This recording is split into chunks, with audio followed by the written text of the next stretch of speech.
So what we have in store for today, we're going to talk about the Roadster Junior. Now, we've made some great progress, and we're going to go over what we've done and talk about the final steps. So for starters, we got the front shock mounts taken care of. As you can see here, took a piece of 1-inch ID Schedule 40 pipe, bent it over, welded it to the frame, welded some tabs to the arm and some tabs up here. Yeah, I know there's no nut on there. We'll do that later. So now we have front shocks. Shocking, right? Ha, ha, ha, ha. Anyway, let's move over to the steering. Before, our steering gearbox was not mounted all the way, so we've got it welded in there and we've got it mounted all the way. Our steering is hooked up. We need to put a different bolt in here, the correct bolt, and a locking nut, and we've got it set up to the front there, so we're good to go there as well. Everything under the cowl is tidied up. Oh, and check this out. I made this. Look at that. You might be looking at that and saying, damn, that is a really cool little resin ball. I wonder where you got it from. I made it. I sell them. If you want one, hit me up. Let me know what size you need, shift ball, knob on your dash, what color you're looking for, and I can probably hook you up. Next, we tackled our steering arm. Now, traditionally, your steering arm is going to mount up top, boom, go straight back to your steering. Well, guess what we got in the way? Old Mr. Airbag here. I know, it was kind of an afterthought.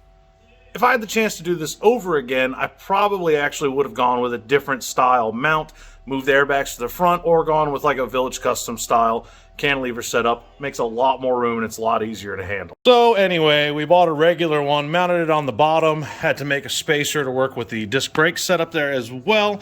And you know, we cut and welded, and we'll probably go back and do some gussets on the backside, but for now it's just fine. It doesn't move, it's nice and strong. The next task at hand is going to be the rear shock mounts. So let's take a look. You saw my other video. We dressed up our shocks here a little bit, drilled them out and all that good stuff. And we've got a mount welded to the frame here as well. This is plenty strong enough to mount that on the side. So we need to make a mount that goes on the bottom here. When this is compressed, it'll be right there. Let's go see what we can do. So I was thinking about different shock mounts and how this was going to work. And one of the things I came up with was, this is a stock one that mounts on like a 50s Chevy pickup. So this is a great idea. It bolts in, and you got your mount coming out here, and the same nuts and bolts that hold your U-bolt plate on the bottom, hold this in. That works fine. But this one unfortunately didn't have enough drop here, and it's also the wrong direction. This faced off the back side of the axle. I needed it to face off the side of the axle. So we made our own. Yeah, I know it kind of looks like a shark fin, but totally works. We used some 1/4-inch angle iron that we had laying around, cut it out, drill the holes for the U-bolts, and we've also got it kicked back enough and dropped down enough. Probably won't even have to gusset this, honestly. This back of this car weighs like nothing. So we're going to make a duplicate of this, and then we're going to put them on and see how it works.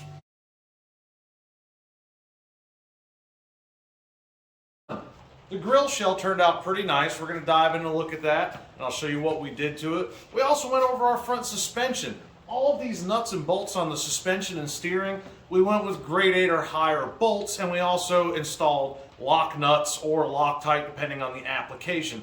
Never take shortcuts with your safety, steering, and brakes. I don't care if you're building a rat rod or a $100,000 show car. Those are the important things. You can build a rat rod and it can still be safe and reliable. Just take the time, spend the money in the right places. Let's show you what we did with the grill. Now, back at Bernie Fest, when this vehicle got started, the boys there made this killer looking grill. It really did look awesome, but unfortunately, I had modified some things with the radiator placement and the front steering suspension that required me to alter the grill so much that it would almost be unrecognizable. So instead of doing that, it's hung up on the wall where we can always admire it, and we made a new one from scratch. We made this one out of 20 gauge steel. You can see it's a pretty simple design. We did some bead rolls vertically at an angle here, and then we've got a bead roll we did around the perimeter, and then we've also punched like, I think it was about like 24 holes in here, and then dimple dyed them. Let me show you the dimple dye that we use. It's a pretty inexpensive alternative for someone who's building on a budget. So with the radiator grill shell, there are two reasons that we did the dimple dyes and the bead rolls. One is for structural integrity. It helps stiffen up the metal so it holds its shape a little bit better. The second reason is to make it a little more aesthetically pleasing, visually appealing, whatever word you want to use. It looks better than just plain. Now, There's dimple dies out there, really nice ones. They're they range anywhere from like $80 on up most of the time, and they actually punch the hole and flare it at the same time.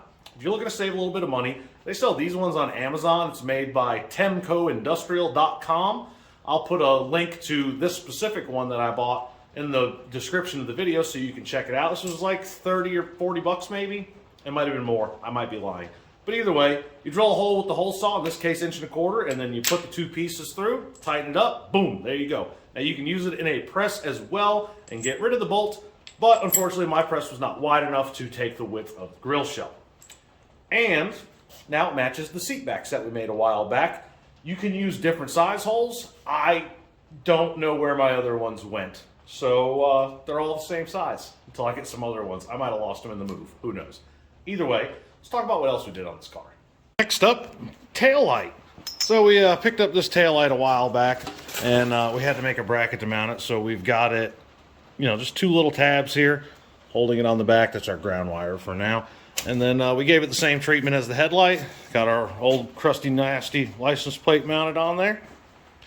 Really cool thing. So in North Carolina, you can run vintage plates. So you can run one that has the year stamped on it for the vehicle that you have. You just have to keep your correct license plate that they issue you in the vehicle. I've never been asked to see the original license plate, and I've never been pulled over with an older license plate, but people have. So check the laws in your state before you go doing that. Now let's talk about brakes. So, brakes. Let's talk about them. Now, if you remember, this is a 40s Ford axle. I don't know the exact year, but 40s. It was a juice brake setup, which is fine. But when I went to go price out rebuilding and repairing those brakes to make them operate, it was going to run me over $300 for shoes, drums, bearings and seals, and wheel cylinders, and hardware, and everything else. And then I was like, well, let me see how much a disc brake kit is. Well, this disc brake kit from Speedway is only like a little over 400 bucks. So it's kind of a no-brainer to put disc brakes on it. Now, it's a little bit of a custom application because the axle being suicided out in front, but it still works just fine. Only problem we have here is with the brake hoses. The brake hoses that came with the kit, unfortunately, are a little too short, and you can see in this position, there's a little bit of tension on them.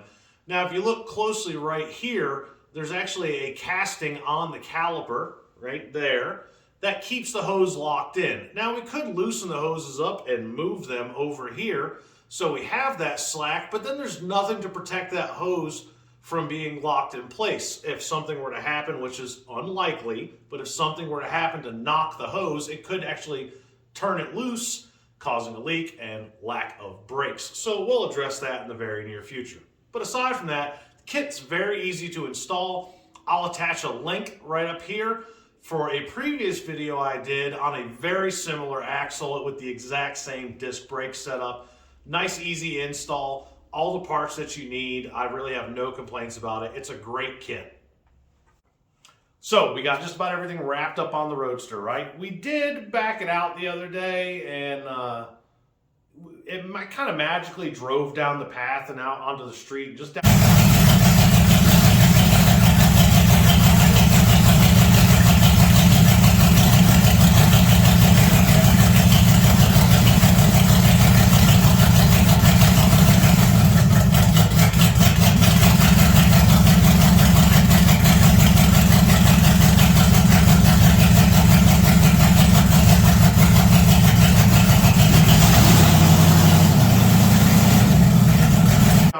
Sign them back. Terrible idea because I hadn't nut and bolted the car. Make sure you nut and bolt your vehicle before you take it on your first test drive, especially your steering, suspension, and brakes.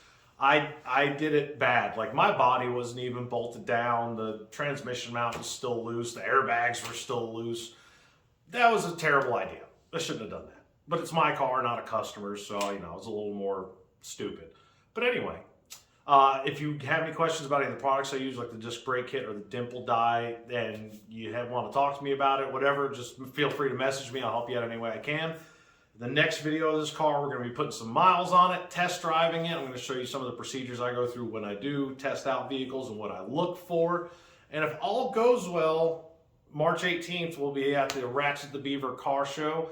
and that is at the Beaver Bar in Murrells Inlet, South Carolina. It is an awesome show. Go check it out.